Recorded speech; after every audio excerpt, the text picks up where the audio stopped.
Yeah, racks are an incredible feature in Live that, you know, I guess with Logic Pro X, they've got their track stacks that are kind of similar, but they still don't afford nearly the same degree of flexibility as the racks in Live. So it's something I hope you guys are going to experiment with and just push to the limit and see what you can get out of. You know, get familiar with all the different types of racks and see what you can do with them. I produce mostly under my own name, Noah Pred. I also have some collaboration projects, one with my friend Tom Clark. We go by the name False Image, and also with a producer named Deep Child, we have a project called Concubine. You can download our album for free, concubine.cc. Records are artists that I find inspiring. There's so many right now, but the guy that I keep going back to is Conforce and his electro side project Versalife. I recommend taking a listen to what he does. He's a prolific electro artist. You know, I used to play live with Ableton more often. I just don't get booked for live sets so much these days, but it's been on my mind to put a new live set together in Ableton and start doing that again more soon. So stay tuned for that. I also want to say for you guys, you know, like I guess this lecture will be posted back online at some point soon, next week by the sounds of it. But there is also a course that I produced for Ask called Hooked on Racks. It basically covers all the same information in depth. So if you want to review and you happen to be signed up with Ask Audio Academy, you can check out my Hooked on Racks live course to dive back into all this information. There's so many artists and labels that I'm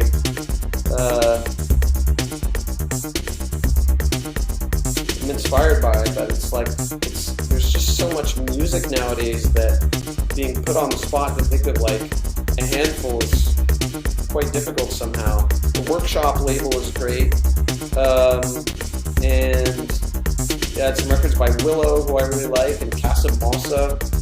Yeah, you guys should check their stuff out. What will be my setup then? Any idea? Well, to be honest,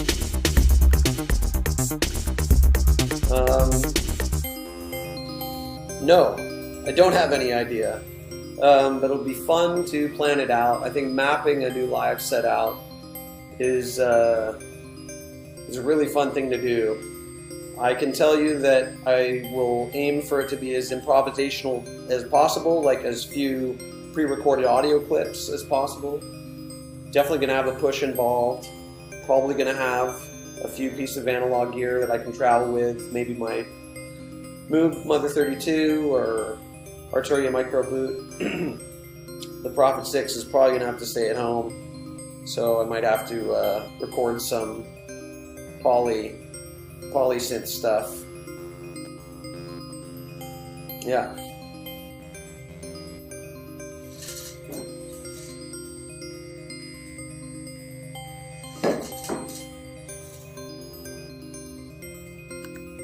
But yeah, stay tuned for it when it comes together.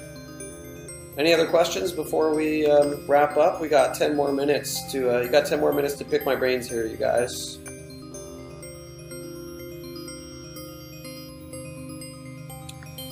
Do I split tracks outputs or just left right? Okay, so you're meaning like, do I break it out into a mixer with separate outputs?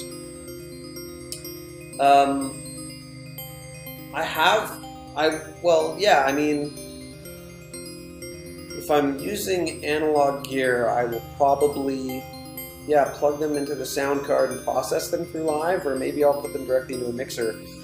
Out of Live, I will probably just use a stereo out. Yeah, I don't want to be in a position where I have to require like a huge mixer at every gig necessarily. I'm not sure. In the past, I've just used the stereo out from Ableton. I haven't experimented with using 2 or 3 or 4 outs, like stereo outs for a DJ mixer, and doing that whole strategy. But I know that can be really cool and fun. I mean, there's so many different approaches to it, but yeah.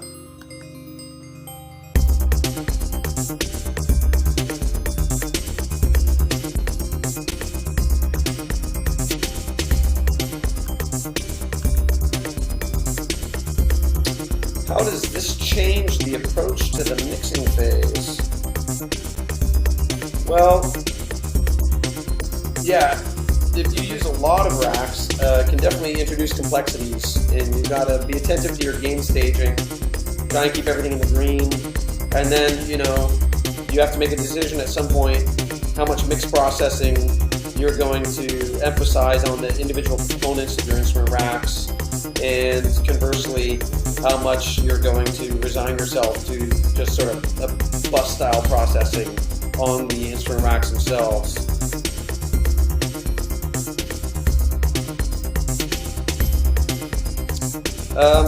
With all that going on, how do I split my time between creative sessions and getting better with Ableton? Yeah, I mean, that's a struggle for all of our lives. Everything's so accelerated now with all this technology that we work with for, you know, music, but also for our day jobs, and time in the studio is ever more precious. So lately I've just been really strict with setting blocks of time in my calendar for the studio, and every time I'm in the studio is an opportunity to improve with live and learn something new.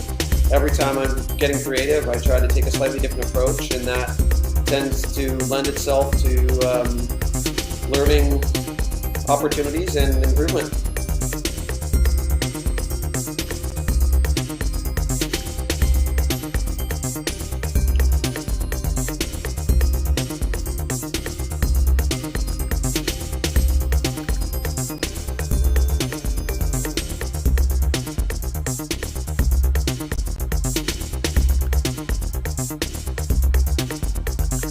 Cheers.